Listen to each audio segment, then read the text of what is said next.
Let's now go into the trade cage. If you thought that trade was insane, stick around. I think that one has more validity than some of the ones on our list today. I'm just saying that.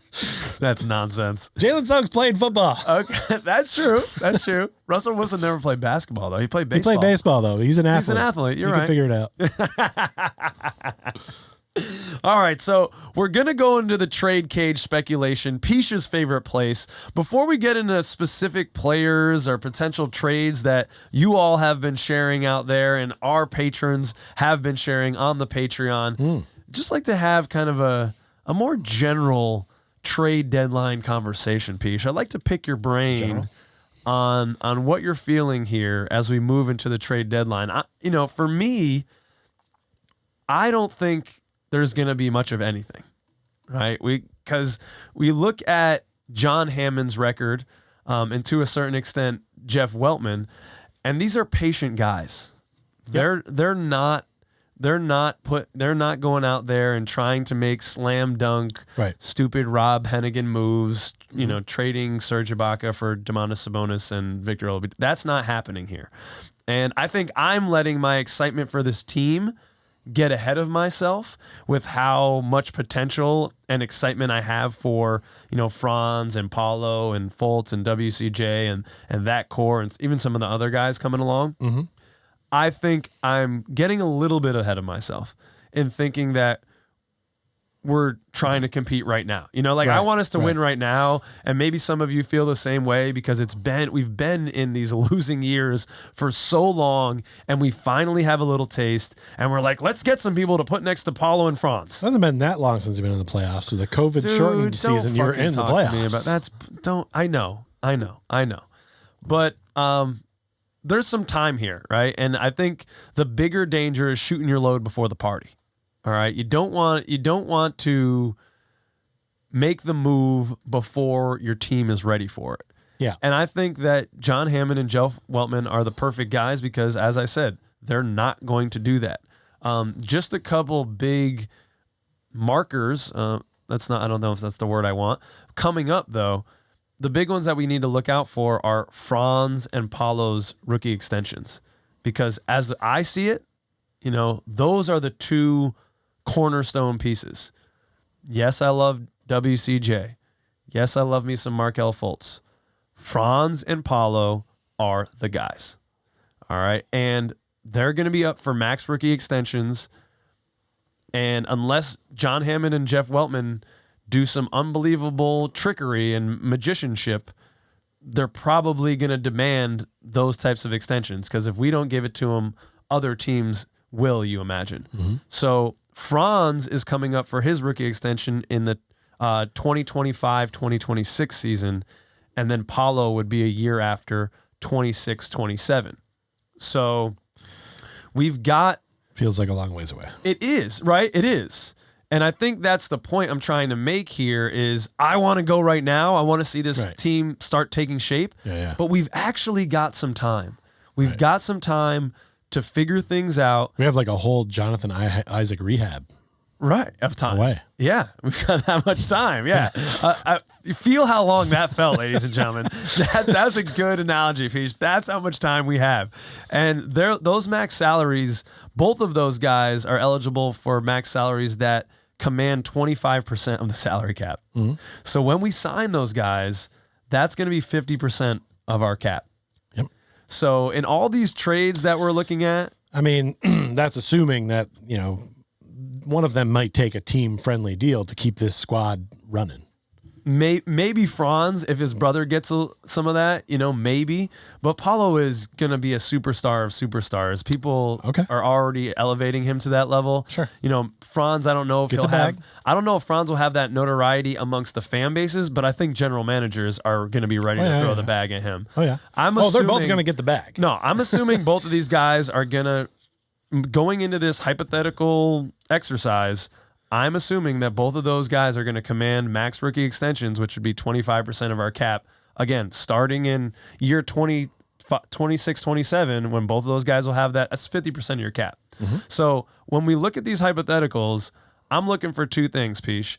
I'm looking for, if we're bringing someone on right now, is it a contract? If it's a big number guy, and if it's like a legitimate, kind of borderline star guy, I want his contract up around the time that these guys are going to be up for their money. Yeah. Because I don't want to give them up because of Bradley Beal or Damian Lillard or whoever people might hope and pray that is going to come to the Orlando Magic. Right. Because they are on veteran max contracts, which are even more of a percentage of a team's salary cap, and we just can't sustain it. With two guys that are going to command 50%, Sure. we can't take another guy that's going to command 30%. It is noble of you to be that concerned about things that far in advance.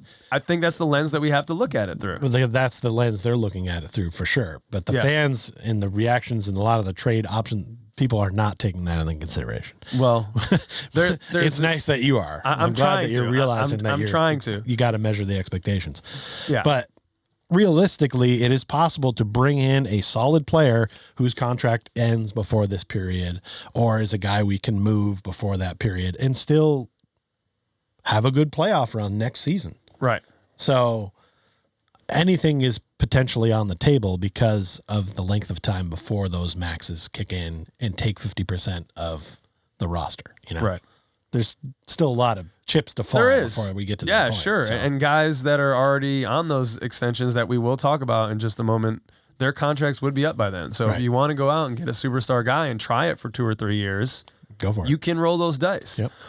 Or the other side would just be trying to really build a little bit, which I think is more realistic looking at John Hammond and Jeff Weltman and what they did in Milwaukee.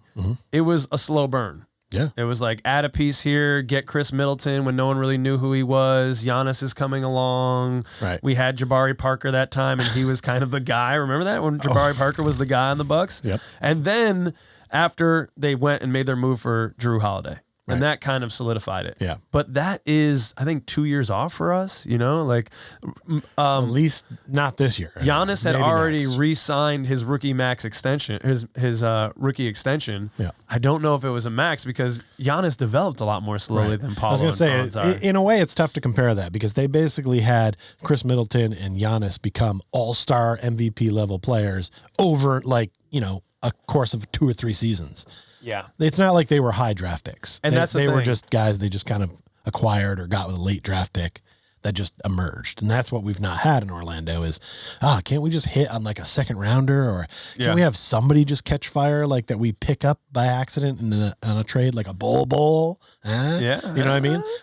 I'm just saying we hadn't had a lot of that. So some of those things are happening for us now, and which that, does feel better. But. And that's what you see Weltman and Hammond do. That was the bowl move last year that you brought up. They did that. They got Chris Middleton. I was looking at the trade. I forgot where he came from, but it was him and another guy sending out Michael Redd and a second round pick. I want to say Pistons, maybe Pacers. Yeah, Pistons. That's who it was. Yeah.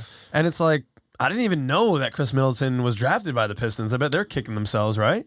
But those are the types of moves I'm more expecting this year is fringe guys that Weltman and Hammond think, hey, this guy can kind of develop maybe, and we're going to take a waiver on him. I think that's more what we're looking for. Somebody would have had the hindsight to see Lauri Markkanen with the Bulls and be like, let's get this guy for nothing.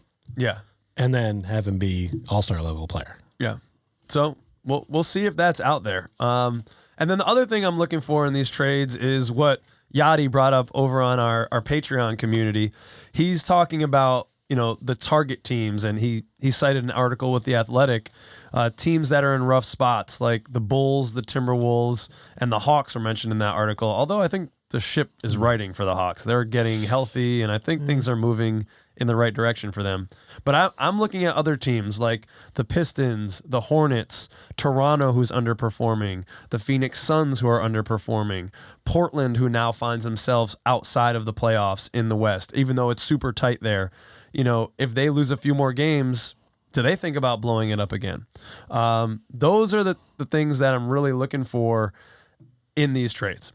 So should we get into some more, or do you have more general trade talk, sir? My only other Magic thought on the trades comes from Stanley Swanson on Twitter, who says, Magic fans, I know we want to keep winning. Yes. Right? Mm-hmm. But I need to stop seeing fan trades of any of our key players because you feel like we desperately need a superstar who's ball dominant.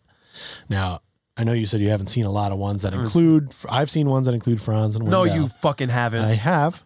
I have seen them. Next time people are silly, man. Please at me when you see someone suggesting that we trade Franz Wagner. But in general, just cut that part out and go with that superstar who's ball dominant. We don't need to acquire that person right now. No.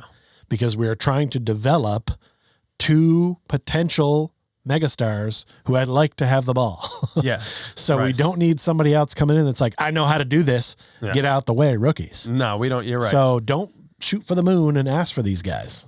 Yeah, and the other thing I do want to mention, which we were talking about before, is I think we still need the same things that we came into the season needing. We need some shooting, and we need a backup big. And I don't think feel the same on the backup big, but I can't. So how can you? So you're J.I. is coming back, the Messiah. He's risen again after 3 years. It took Jesus 3 days. It took Isaac 3 years, but he's back, right? Is he not back? Well, does he not qualify as a backup big? You just told me he wasn't in the starting lineup.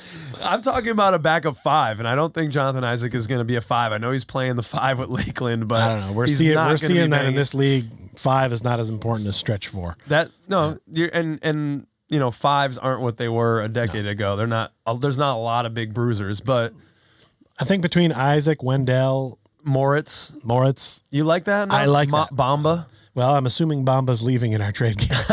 But even if he doesn't, there's enough bodies there that I feel like, we're good. I don't need us to go try to swing for an Isaiah Hartenstein like we were talking about last year and stuff like that. I don't need a Miles Plumlee on my bench or what's his name? Hold on, I need to delete one of these trades. Like, I don't need those guys. I just don't. Mason Plumlee. Yeah, Mason, not Miles. Miles he's kind of older, but that is kind of the guy that I would like on the bench, like a big, just a center who can play center and get rebounds, because just a big white that looks like a thumb. Yeah, we've been getting owned on the boards on the West Coast road trip. Yeah. We aren't rebounding as well as we should. I need a guy who will really dominate the paint. Okay. I still think we want there, but I think we are agreeing that we need a 2. We need that's number one, scoring punch. If a backup big comes in the package, all right. You're all right with it. Okay. All right, let us know, ladies and gentlemen. Are we crazy with that? Do you agree with the Weltman Hammond thoughts? Do you agree with our need? What do you think our needs are on this team? Are you with Pich? Do you think we're good on the backup big situation? And do you agree with us where we both say, we need a scoring 2. We need some scoring punch. We need some scoring punch off the bench as well, some consistent scoring.